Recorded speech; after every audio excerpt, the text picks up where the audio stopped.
بسم الله والحمد لله والصلاة والسلام على رسول الله وعلى آله وصحبه ومن والاه رب اشرح لي صدري ويسر لي أمري واحلل عقدة من لساني يفقهوا قولي. Mes chers frères, mes chères sœurs, aujourd'hui avec l'aide d'Allah Tabarak wa Ta'ala, je vais me concentrer avec vous sur un hadith du prophète sallallahu alayhi wa sallam. On va donc prendre un hadith du prophète sallallahu alayhi wa sallam et on va expliquer les leçons que l'on peut tirer de ce hadith qui est très riche. Notre bien-aimé Muhammad sallallahu alayhi wa sallam, le meilleur des hommes, il s'asseyait avec ses compagnons et il leur exposait les vérités et il corrigeait leur conception et attirait leur attention sur ce qui leur échappait ou leur semblait confus. Il leur montrait souvent la différence entre les règles de ce bas monde et celles de l'au-delà, entre les critères des gens et ceux d'Allah. Et un jour, le prophète, alayhi salatu wassalam, il est assis avec les compagnons et il les interroge. Et le hadith que je vais mentionner, la plupart d'entre vous, vous l'avez entendu, vous le connaissez par cœur, mais bi'idhnillahi tabarak wa ta'ala, aujourd'hui, je veux que l'on sorte de cette conférence avec des vraies résolutions. D'après Abu Huraira, radiyallahu anhu, le prophète sallallahu alayhi wa sallam demanda: savez-vous qui est le ruiné? Le prophète sallallahu alayhi wa sallam, il demande aux compagnons: savez-vous qui est le ruiné? Selon vous, qui est la personne ruinée? Oui? Celui qui fait des bonnes actions, mais qui calomnie à côté. Très bien. Soyez attentifs, s'il vous plaît. Le prophète, alayhi salatu wassalam, il pose la question, il dit: savez-vous qui est le ruiné? Ils répondirent: le ruiné pour nous, c'est celui qui n'a ni argent ni bien. Ils répondirent: le ruiné pour nous, c'est celui qui n'a ni argent ni bien. Voilà. Pour nous, c'est celui-là qui est ruiné. Il dit alors, et regardez comment le prophète sallam enseigne, oriente, corrige les compréhensions. Il dit, alayhi salatu wassalam, le ruiné de ma communauté, c'est celui qui, au jour de la résurrection, viendra avec des prières, des jeûnes, des aumônes légales. Il a payé zakat. Mais il aura insulté un tel, calomnié un tel, fait couler le sang d'un tel et frappé un tel. On donnera alors ses bonnes actions à celui-ci, à celui-là. Pourquoi? C'est quelqu'un qui a prié, qui a jeûné, qui a fait l'aumône. Il a fait beaucoup de bonnes actions. Il a un capital de bonnes actions au jour du jugement. Mais en même temps qu'il a fait ses bonnes actions, il a commis des péchés, des injustices. Et ces injustices-là, il doit les réparer le jour du jugement. Et le prophète, il dit, mais il aura insulté un tel. Il aura calomnié un tel, fait couler le sang d'un tel et frappé un tel. On donnera alors ses bonnes actions à celui-ci, à celui-là. Les victimes se présentent à Allah le jour du jugement et réclament leurs droits. Pense à toutes les personnes que tu as lésées sur terre. Pense à des choses qui peuvent même te paraître insignifiantes, où il y a des gens qui viendront le jour du jugement réclamer leurs droits. En stationnant un jour, tu as cogné une voiture, tu as cassé le phare et tu es parti. C'est une injustice ou pas? Tous payent. Normalement, un musulman qui, en reculant, il a percuté un véhicule et il a endommagé, qu'est-ce qu'il fait? Tu laisses ton numéro sur une feuille, sur le pare-brise, et on te rappelle et tu assumes. Et il vaut mieux assumer sur terre que d'assumer le jour du jugement. Parce qu'assumer le jour du jugement, ça implique que tu vas distribuer tes bonnes actions. Tu es parti en Umrah, tu étais heureux.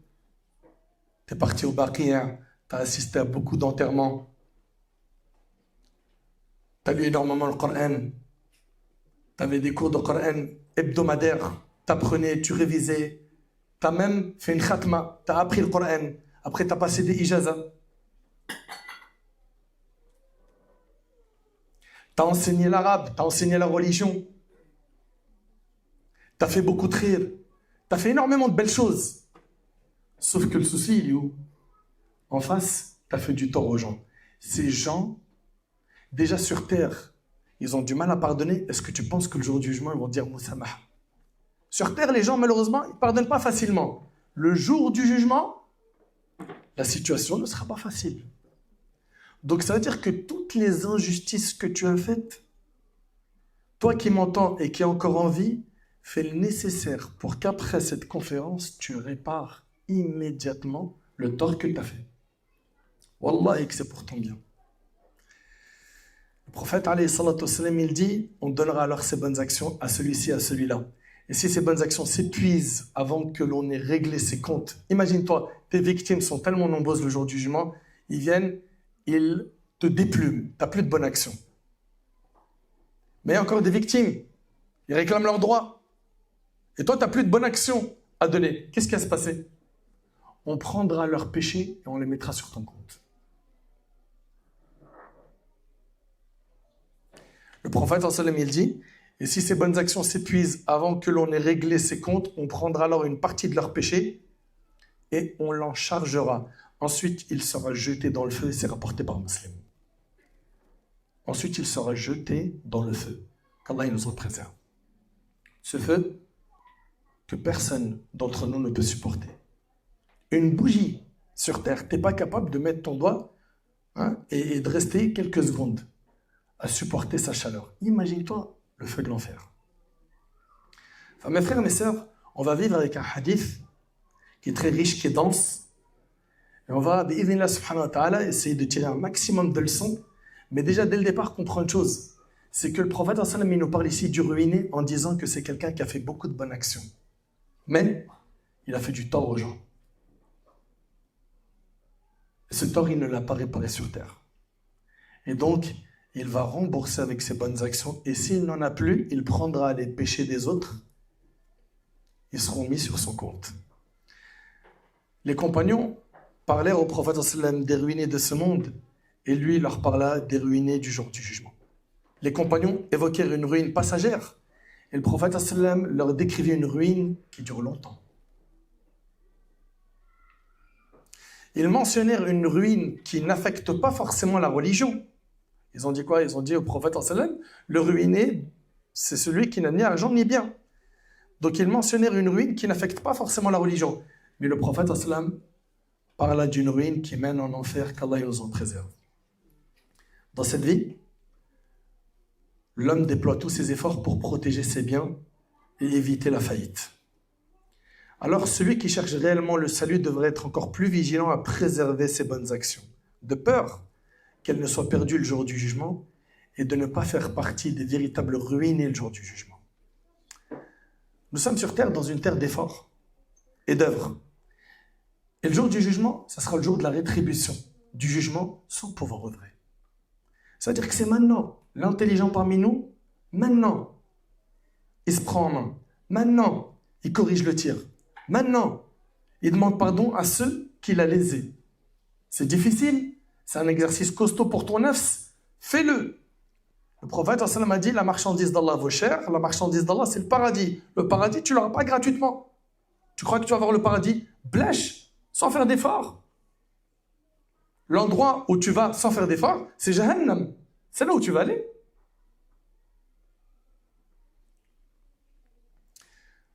Le jour du jugement sera le jour de la justice parfaite, où chaque droit sera pleinement rendu et où toutes les injustices seront réparées.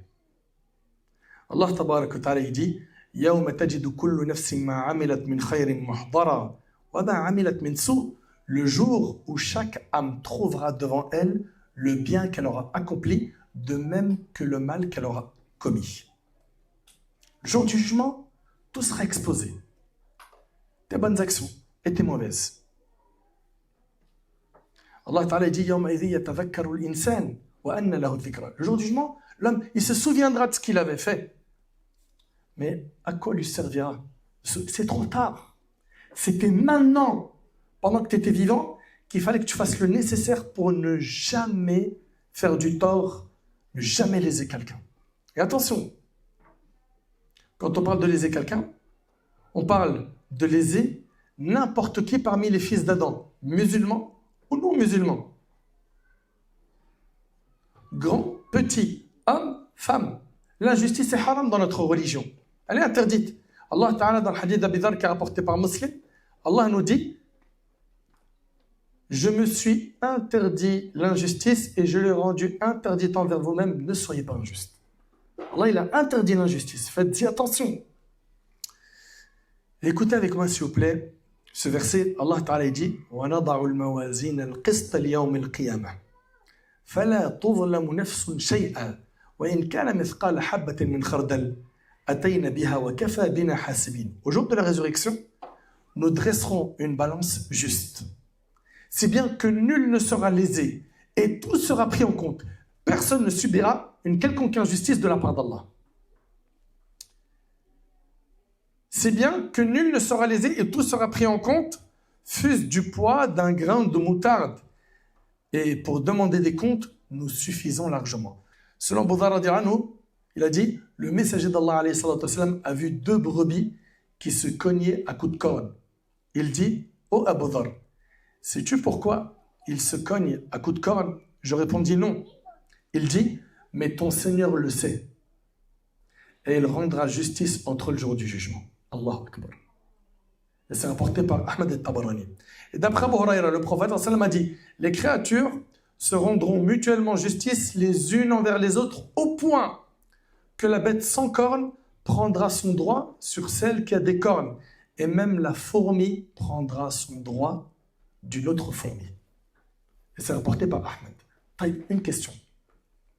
Si la justice va être établie entre les fourmis, entre les animaux, tu penses que nous, on va y échapper?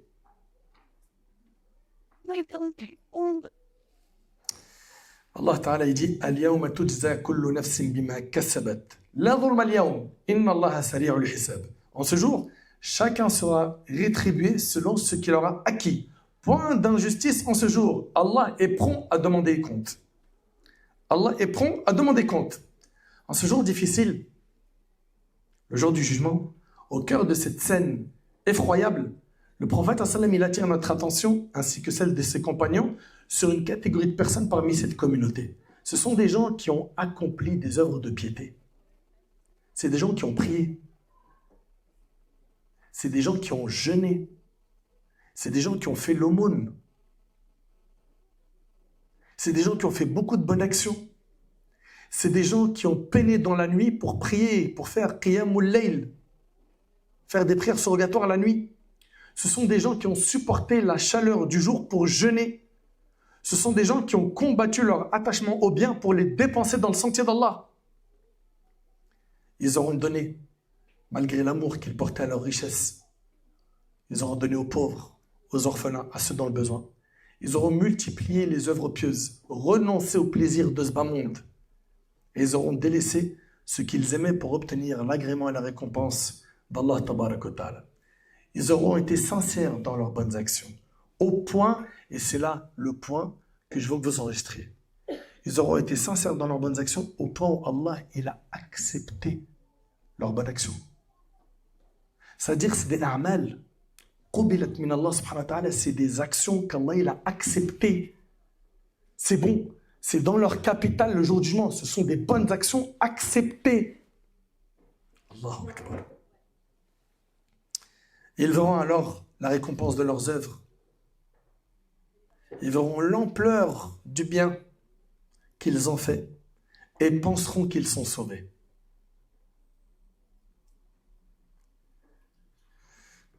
Qu'il ne leur reste plus qu'à recevoir la permission d'entrer au paradis. Mais la surprise sera tout autre. Comme cela est rapporté dans un hadith d'Ibn Mas'ud radiyallahu anhu. Le hadith est rapporté par l'imam al-Bayhaqi. Le prophète alayhi salatu wassalam a dit, s'il vous plaît, écoutez bien.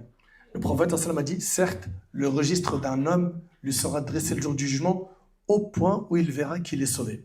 Il voit son registre, il voit les bonnes actions. Alhamdulillah, c'est bon. Pour lui, pour elle, ils sont sauvés. Ils voient le registre, pour eux, tout est validé. Énormément de bonnes actions. C'est bon, on a validé. Regardez la suite du hadith. Alors les injustices des enfants d'Adam ne cesseront de le suivre jusqu'à ce qu'il ne lui reste plus de bonnes actions et il sera chargé de leurs péchés. Vous voyez, quand le prophète dit, savez-vous qui est le ruiné?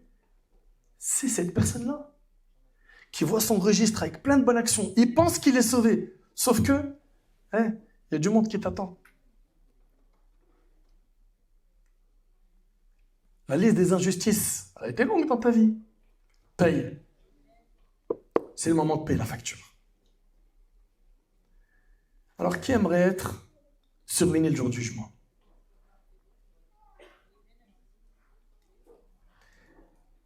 Si ce n'est pas notre souhait, répare vite ces injustices.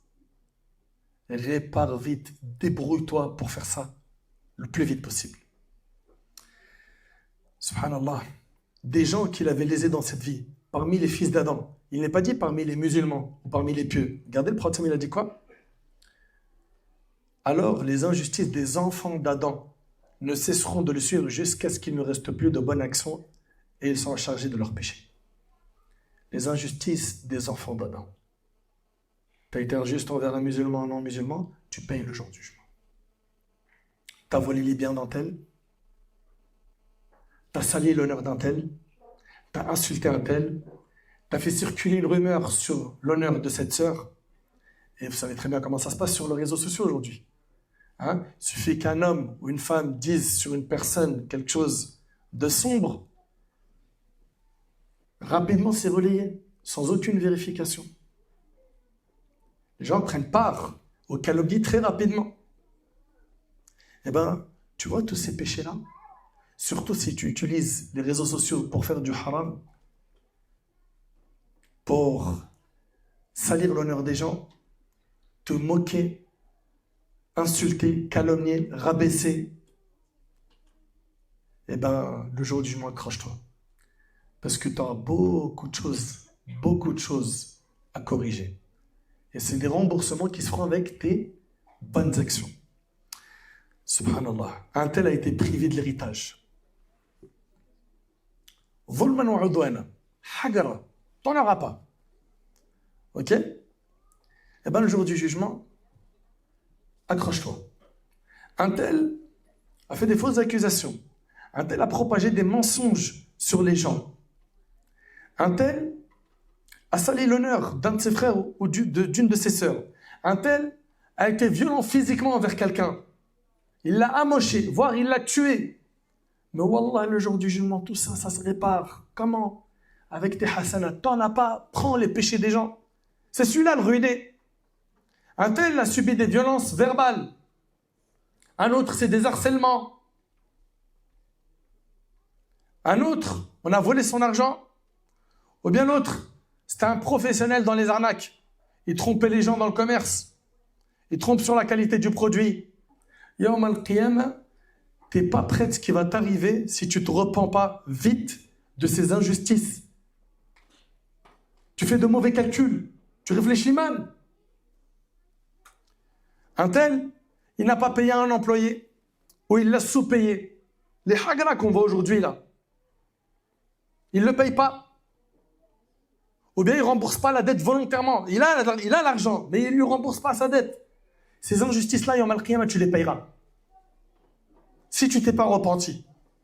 Mais attention, le paiement, Yawm al-Qiyamah, c'est avec, je le répète, tes bonnes actions. Imagine, tu n'en as pas beaucoup.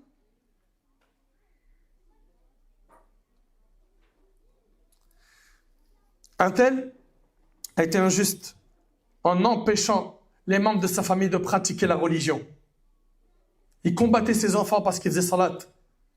Ou parce que la sœur, elle voulait être pudique. Le père qui s'oppose à sa pudeur. Ou à ce qu'ils apprennent la religion, etc. Fais attention à ce que tes enfants ne deviennent pas tes adversaires au jour du jugement. Crains ton Seigneur. Crains Allah tabaraka wa ta'ala. Un tel a rompu les liens de parenté. Et il était injuste envers les membres de sa famille. Un tel, il fait des faux témoignages. L'autre, il cache un témoignage véridique. L'autre, il juge avec injustice. Alors qu'il connaît la vérité, l'autre accepte la corruption, le pot de vin. Ces injustices se payent. Ces injustices se payent. Dans les couples, Wallahi al-Azim, je le jure par Allah, mais des histoires qui déchirent le cœur. Combien de fois on a été contacté par des sœurs qui sont suspendues. Il a disparu, il n'a pas divorcé.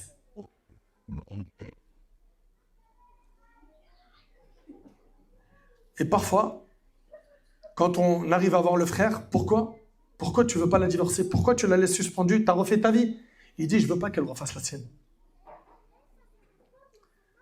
Tu peux finir parmi les ruinés, Yawm al-Qiyamah. Sans compter une chose qui est importante, c'est que l'injuste, il paye un double tarif. Le prophète, alayhi salatu wassalam, il a dit, il y a deux choses, écoutez bien ce hadith, s'il vous plaît, apprenez-le, dont Allah accélère leur châtiment dans ce bas monde. Il y a deux choses dont Allah accélère leur châtiment dans ce bas monde. L'injustice et le mauvais traitement des parents. T'as été injuste? Wallahi que tu vas le payer sur terre avant de quitter cette dunya, si tu t'es pas repenti. T'as hagar cette femme? T'as pas voulu la divorcer? Injustement. Zulman wa udwana. Hagra. Parfait. C'est une histoire de temps. Parfois, ce sont des injustices d'une autre forme dans le couple, où il y a une manipulation des enfants de la part du père ou de la mère pour que les enfants détestent le papa ou la maman. Et surtout quand on les prend jeunes, qu'on les manipule, et que l'enfant ne veut plus entendre parler de son père ou de sa mère. Et hélas, wallah, je le dis avec un cœur qui saigne, les nombreux cas qu'on a reçus, c'était souvent des sœurs qui utilisaient cette carte pour faire mal, pour punir l'homme. Parce qu'ils sont divorcés, tu les verras plus. Et eux qui se sont mariés selon le Coran et la Sunna, il n'y a plus de Coran et la Sunna dans le divorce. Il y a un tribunal avec faux témoignages.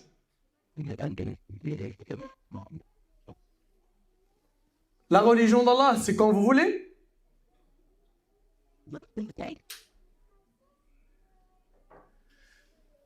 Et ben voilà, on va voir parfois des hommes ou des femmes qui vont manipuler les enfants pour leur monter la tête contre papa ou contre maman. Parfois, ça va être des gardes d'enfants alternés non respectés. Ils ont divorcé, ok? Ils ont un droit de garde d'un week-end partagé dans les vacances et une semaine. Vous connaissez comment ça se passe? Non. Je vais le priver de la garde de ses enfants.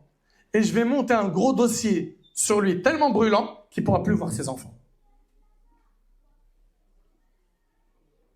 Et parfois, ça arrive, mais c'est rare que ce soit l'homme qui agit ainsi. Et nous, on vous parle avec ce qu'on reçoit.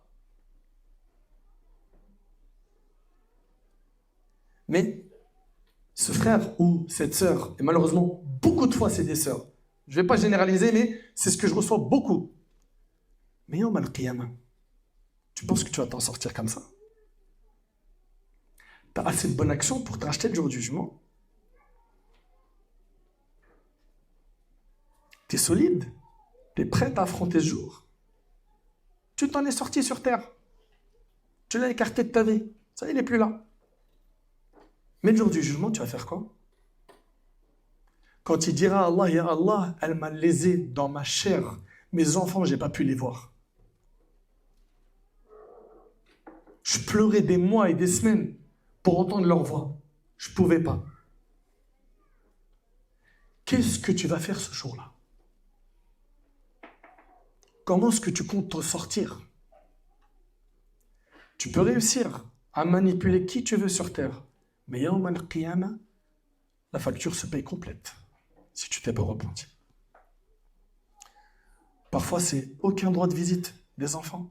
Le frère, il monte un dossier monstrueux et elle n'a pas de garde. Elle ne voit plus les enfants ou l'inverse. Et je peux vous dire que ça fait des années qu'on en prend des médiations de couple. Et aussi avec l'expérience de beaucoup de chouyoukh et d'imams qu'on côtoie, malheureusement, souvent, ça va être des sœurs qui vont punir le mari au moment du divorce et elles vont lui arracher sa chair. Tu ne verras plus tes enfants. C'est une injustice. Il faut s'en repentir vite. Il faut s'en repentir vite.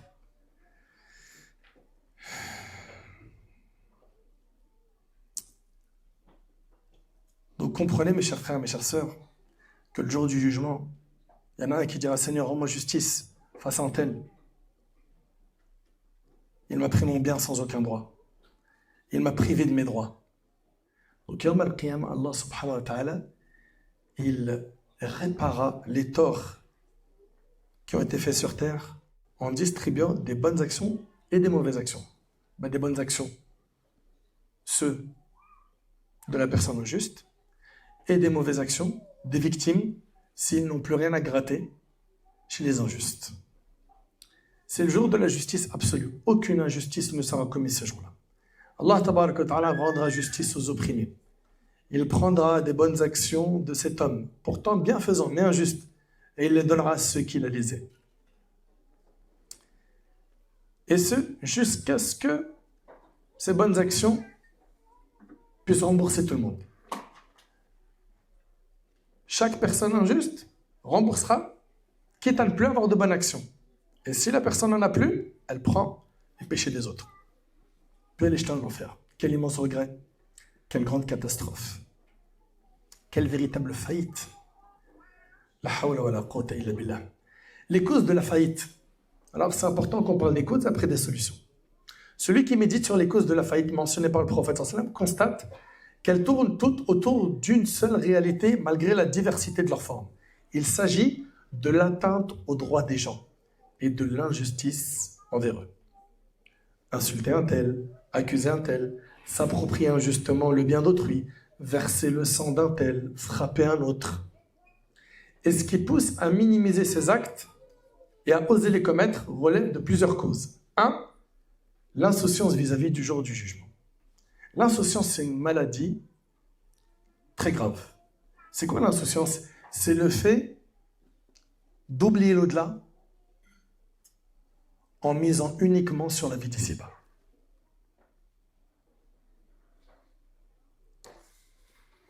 Ouais.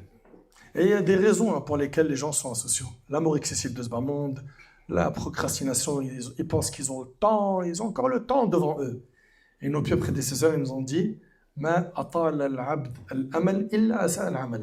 toute personne qui a des espoirs de vivre longtemps finira par mal agir. Tu dois voir le jour du jugement comme proche. Tu dois voir la mort comme étant proche. Comprends que tu es de passage. Garde en tête que la mort subite fait partie des signes de la fin des temps. Combien de personnes autour de nous nous ont quittés sans être malades? Du jour au lendemain, un tel est mort dans son sommeil. L'autre, c'est une crise cardiaque. L'autre, c'est ceci. L'autre, c'est cela. Combien? Et ton jour et le mien viendra un jour. Enfin, la première cause qui fait qu'aujourd'hui les gens minimisent ces actes et osent être injustes, 1. L'insouciance vis-à-vis du jour du jugement. Ils n'y pensent pas. Allah Ta'ala il dit innahum yarawnahu ba'ida. Ils voient le jour du jugement comme loin. Allah il dit wa narahu qariba. Et nous le voyons proche. Allah il dit iqtarabat as-sa'a wa inshaqa al-qamar. L'heure est proche et la lune s'est fendue. Allah il nous dit que le jour du jugement il est proche.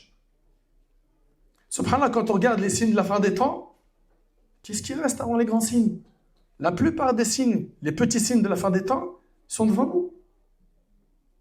Et les grands signes de la fin des temps, qui sont au nombre de 10, ils vont s'enchaîner. Comme dans le hadith de l'Hakim, comme les perles d'un collier tombent l'un derrière l'autre. Les grands signes, ils vont s'enchaîner très vite. Vous entendez parler de le Messie ad-Dajjal, le faux Messie, Nuzul Isa, Gog et Magog, etc. Tout ça, ça va s'enchaîner, ça va venir très vite. Et la question qu'on doit se poser, c'est mais avec quoi on va rencontrer Allah? Quand est-ce qu'on va corriger toutes ces injustices, tous ces torts que l'on a fait sur terre? Quand? Donc la première cause qui a poussé les gens à minimiser ces actes que l'on a vus et à tomber dans l'injustice, c'est le fait d'être insouciant vis-à-vis du jour du jugement. 2. Le manque d'examen de conscience dans cette vie. Pas d'examen de conscience. Nous, on doit être comme un commerçant avec notre âme. Chaque jour, tu fais le bilan, tu fais les comptes. T'as gagné ou t'as perdu. Abdullah ibn Mas'ud, il disait, radiyallahu anhu, il n'y a pas un jour que j'ai le plus regretté, si ce n'est le jour qui passe sans que mes bonnes actions n'aient augmenté. Regardez les compagnons. Ce qu'ils regrettent le plus dans sa vie, c'est un jour qui est passé sans que ses bonnes actions n'aient augmenté. Tes jours, ils ressemblent à quoi, mon frère? Ma sœur, tes jours, ils ressemblent à quoi? Est-ce que tu as ces challenges, ces défis d'être chaque jour meilleur que la veille? Est-ce que tu te donnes les moyens? C'est un objectif. Tu y penses? Ah, tu y penses, oui. Pour l'euro, pour l'argent, pour tes études, ton statut social, ta place dans la société et ta place le jour du jugement. Tu vas être où? Première raison, c'est l'insouciance vis-à-vis du jour du jugement. 2, c'est le manque d'examen de conscience. C'est ce qui a poussé les gens à minimiser ces actes et à causer autant de tort et d'injustice autour d'eux. 3, l'illusion de la force. L'illusion de la force et le sentiment d'être à l'abri de toute sanction ici-bas. Alors que Allah subhanahu wa ta'ala min asma'i al-halim, le longanime. Ça veut dire quoi al-halim? Qui s'est levé la main? Personne. Oui? Le sage, non, ça c'est le hakim. Le doux, ça c'est al-rafiq. Oui? Barakallahu fik. C'est celui qui ne se hâte pas de punir ses serviteurs. Un exemple qu'on connaît tous, Pharaon. Tu as vu combien de temps il a fait n'importe quoi? Il n'a pas été puni tout de suite.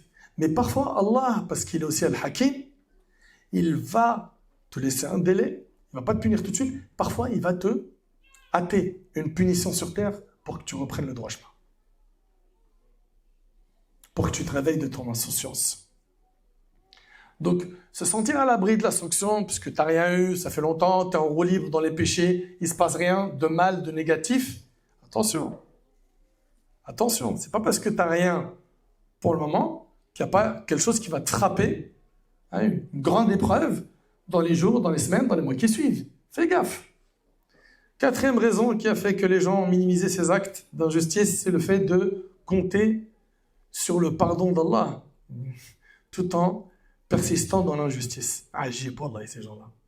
Il dit, ouais, c'est vrai, lui, je lui ai pris son héritage, mais après, t'as vu ce qu'il m'a fait aussi, hein. T'as vu, et il justifie leur haram. Et après, il te balance, Allah, il est pardonneur, il est miséricordieux. Et il est aussi dur en châtiment. Et là, il ne s'agit pas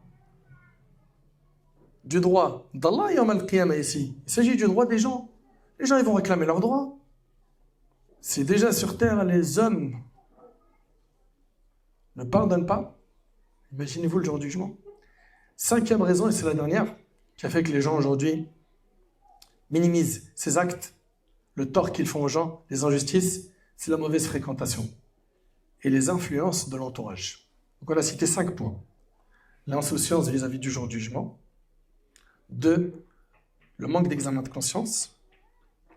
L'illusion de la force, se sentir à l'abri ici-bas. Le fait de compter sur le pardon d'Allah, alors qu'il ne s'est pas repenti. En fait, c'est ça la kata. Il se repent, bien sûr. Pense du bien d'Allah, qu'Allah il va te pardonner. Qu'Allah, il est clément, il est miséricordieux, il va te faire miséricorde. Mais toi, tu fais du mal, tu ne te repens pas, et tu dis, mais de toute façon, là, il va me pardonner. 5, la mauvaise fréquentation. Taïb, les causes du salut face à la faillite.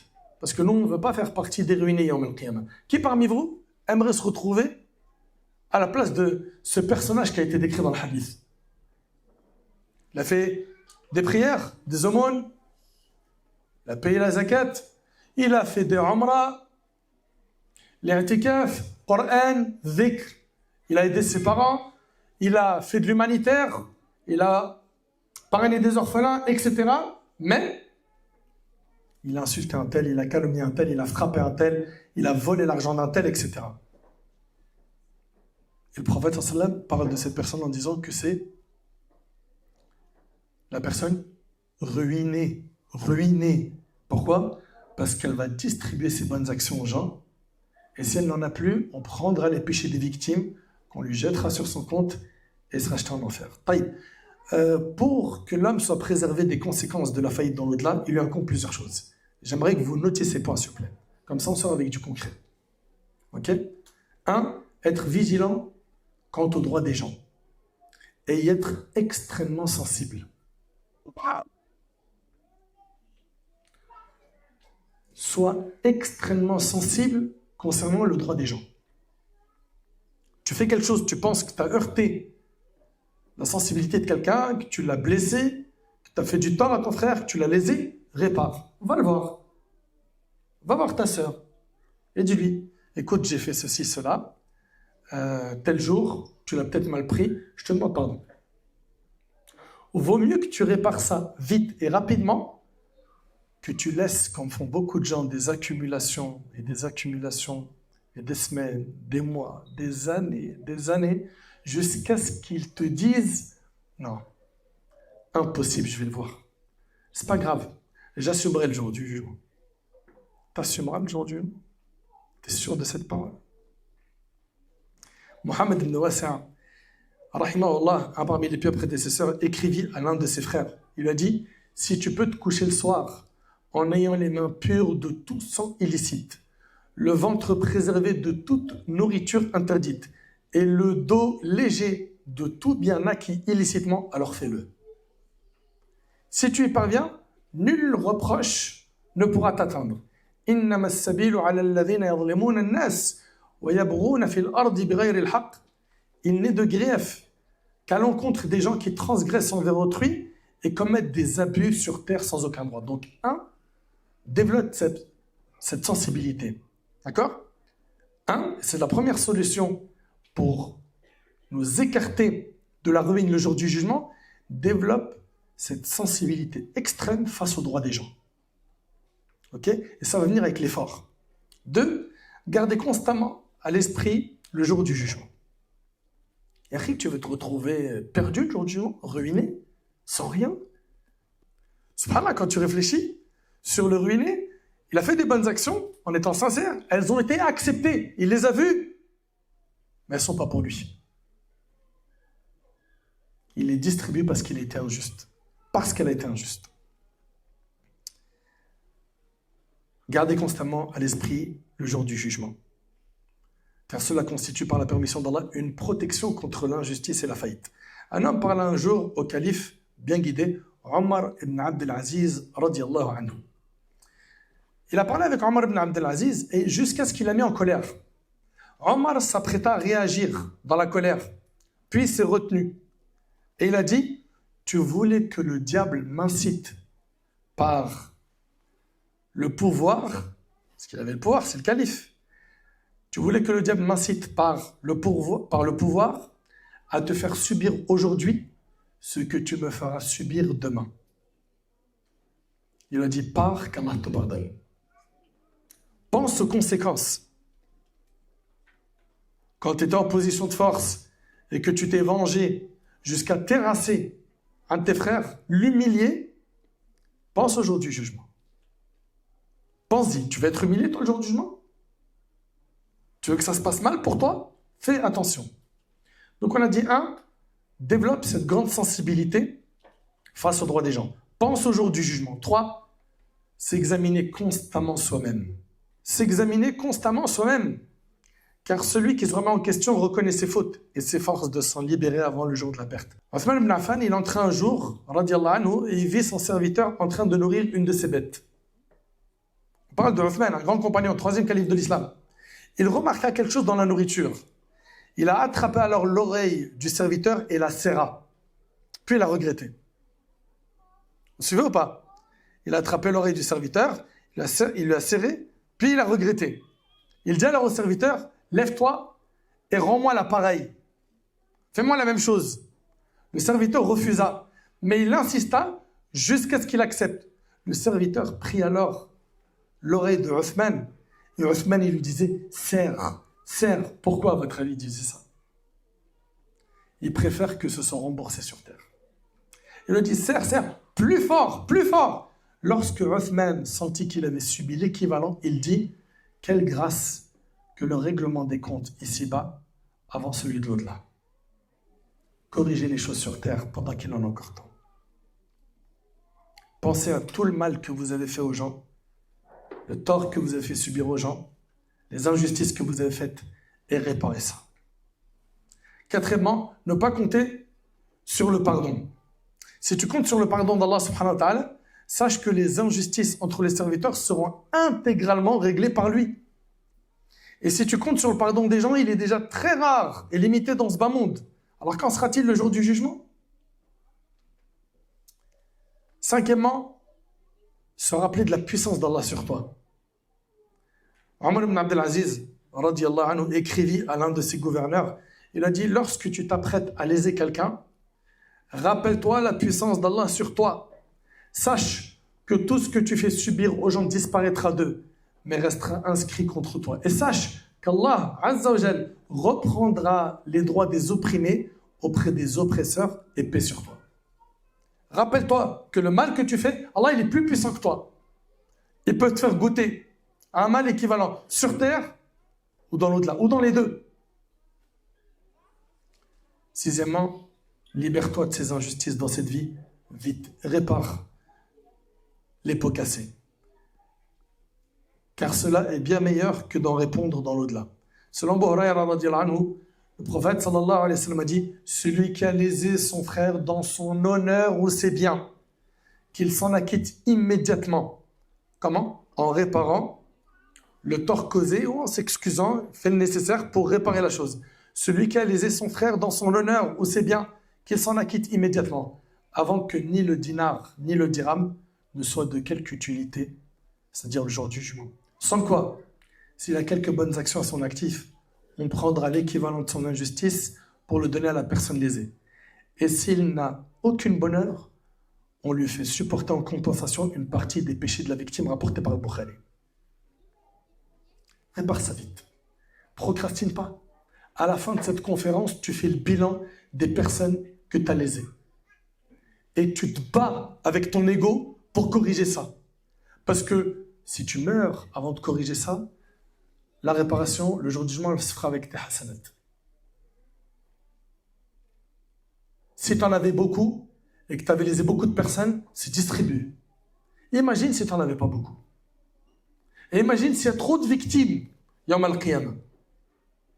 Tu peux te retrouver à ne plus avoir de bonnes actions et à récupérer leurs péchés. Et là, tu seras un vrai ruiné. Septièmement, et c'est le dernier point, traiter les gens avec indulgence et pardon, dans l'espoir qu'Allah nous pardonne, car la rétribution est de la même nature que les actes. Ibn al-Qayyim, rahimahullah, il a dit, écoutez bien ces paroles s'il vous plaît, Ibn al-Qayyim, ce grand savant, a dit, Allah, exalté soit-il, traite le serviteur dans ses fautes de la même manière que celui-ci traite les gens dans leurs fautes. Tu pardonnes les fautes des gens, Allah te pardonnera les tiennes. Tu pardonnes rien aux gens, tu t'exposes à ce que le jour du jugement, tes péchés soient pas pardonnés. Allah, exalté soit-il, traite le serviteur dans ses fautes de la même manière que celui-ci traite les gens dans leurs fautes. Allah Ta'ala, il dit dans le Coran, وَلْيَعْفُوا وَلْيَصْفَحُوا أَلَا تُحِبُّونَ أَن يَغْفِرَ اللَّهُ لَكُمْ. Qu'ils passent outre et ne fassent aucun cas du tort qu'ils ont subi. N'aimeriez-vous pas qu'Allah vous pardonne? Tiens, je vous pose une question. C'est quoi la différence entre al-maghfira et al-afu? Oui? Tumha. Barakallah fiki, c'est ça.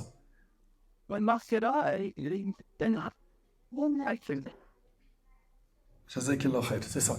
En fait, al-maghfira, Allah il est ghafour, n'est-ce pas? Il est pardonneur. Et on va souvent traduire al-afu par aussi le pardonneur. C'est pas précis. Al-maghfira, c'est le fait qu'Allah subhanahu wa ta'ala te tient pas compte de ton péché, mais il figure toujours dans ton registre. C'est-à-dire, le jour du jugement, ton péché il est inscrit dans ton registre, mais il t'en tient pas rigueur. Al-afu, c'est que dans ton registre, il y a plus de péché. Vous voyez? Si toi, tu veux que Yawm al-Qiyamah, Allah, il efface complètement, qu'Allah te bénisse. Si toi, tu veux que le jour du jugement, eh ben, tes péchés soient effacés de ton registre, eh bien, apprends à effacer de ton cœur les fautes, les erreurs des gens. Les effacer. Parce qu'on a des gens aujourd'hui qui disent je pardonne, mais son cœur, il est ma'ammar, il est chargé à bloc. C'est juste une parole de la langue. Af, c'est j'ai plus rien dans mon cœur. Ya Allah, je lui ai pardonné pour toi. J'ai tout effacé pour toi. Et je l'ai fait parce que je t'aime. Et c'est parce que j'ai espoir que tu fasses la même chose de moi le jour du jugement. Donc apprenons à pardonner de cette manière et surtout demandons à Allah subhanahu wa ta'ala de nous préserver de l'injustice, de nous préserver de faire du tort à ceux et celles qui nous entourent et ceux et celles parmi nous qui ont fait du tort, qui ont lésé autrui. Allah yahfazkum, c'est maintenant. C'est maintenant. Ne laissez pas cette conférence prendre fin sans avoir pris la ferme résolution juste après de planifier comment je vais corriger les torts, les injustices que j'ai fait. Là, tu seras sorti avec du concret. Autrement, tu n'es qu'un consommateur de conférences. Et nous, on n'écoute pas des rappels pour dire à la fin « Ah, c'était bien, ceci, cela », et on commente ça comme si c'était un match de foot. C'est pas ça qui est voulu. Nous, on est censé écouter et mettre en pratique. De cette manière-là, ce savoir, cette science nous a été utile. Autrement, ça sera une science qui ne t'a pas été utile et peut-être même un argument contre toi le jour du jugement. Enfin, j'implore Allah subhanahu wa ta'ala de nous préserver de l'injustice. J'implore Allah subhanahu wa ta'ala de nous pardonner nos manquements et nos erreurs. Et j'implore Allah subhanahu wa ta'ala de nous faciliter la réparation des injustices que l'on a commis et qu'Allah tabaraka wa ta'ala nous facilite de réparer les torts que l'on a fait avant que l'on quitte cette dunya. Sallallahu tabaraka wa ta'ala yanfa'ni bima qultu yanfa'akum bima sami'tum. هذا ما أعلم الله عز وجل أعلى وأعلم سبحانك اللهم وبحمدك أشهد أن لا إله إلا أنت أستغفرك وأتوب إليك وآخر دعوانا الحمد لله رب العالمين.